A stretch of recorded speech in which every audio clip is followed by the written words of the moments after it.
perfectly obvious trail of clues that even Shrimp's fat, long-haired dog, Anita, had managed to interpret correctly. The sun was about to set when I arrived at 5 o'clock in the afternoon, but it was still light enough for me to observe my rather spectacular surroundings.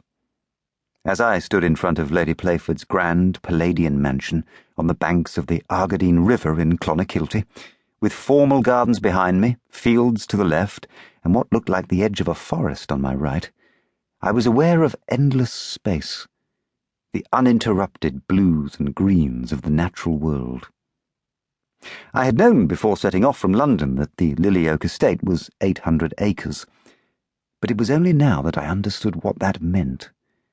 No shared margins of your own world, and that of anyone else if you did not desire it. Nothing and nobody pressing in on you or hovering nearby the way they did in the city. It was no wonder, really, that Lady Playford knew nothing of the way policemen conducted themselves. As I breathed in the freshest air I had ever inhaled, I found myself hoping I was right about the reason I had been invited here. Given the opportunity, I thought, I would happily suggest that a little realism would significantly improve Lady Playford's books. Perhaps Shrimp Seddon and her gang, in the next one, could work in cooperation with a more competent police force. Lily Oak's front door opened. A butler peered out at me. He was of medium height and build, with thinning grey hair, and lots of creases and lines around his eyes, but nowhere else. The effect was of an old man's eyes inserted into a much younger man's face. The butler's expression was odder still. It suggested that he needed to impart vital information in order to protect me from something unfortunate, but could not do so, for it was a matter of the utmost delicacy. I waited for him to introduce himself or invite me into the house. He did neither. Eventually I said, "My name is Edward Catchpool. I've just arrived from England. I believe Lady Playford is expecting me." My suitcases were by my feet. He looked at them, then looked over his shoulder. He repeated this sequence twice. There was no verbal accompaniment to any of it. Eventually, he said, "I will have your belongings taken to your room, sir." "Thank you," I frowned. This really was most peculiar, more so than I can describe, I fear. Though the butler's statement was perfectly ordinary, he conveyed a sense of so much more left unsaid, an air of, "In the circumstances, this is, I'm afraid, the most I can divulge." "Was there something else?" I asked. The face tightened.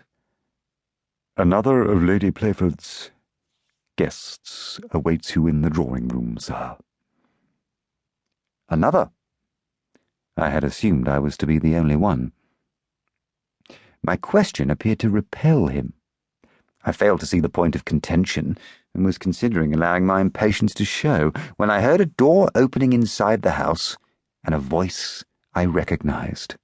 "Catchpool, mon cher ami." "Poirot?" I called out. To the butler I said, "Is that Hercule Poirot?" I pushed open the door and walked into the house, tired of waiting to be invited in out of the cold.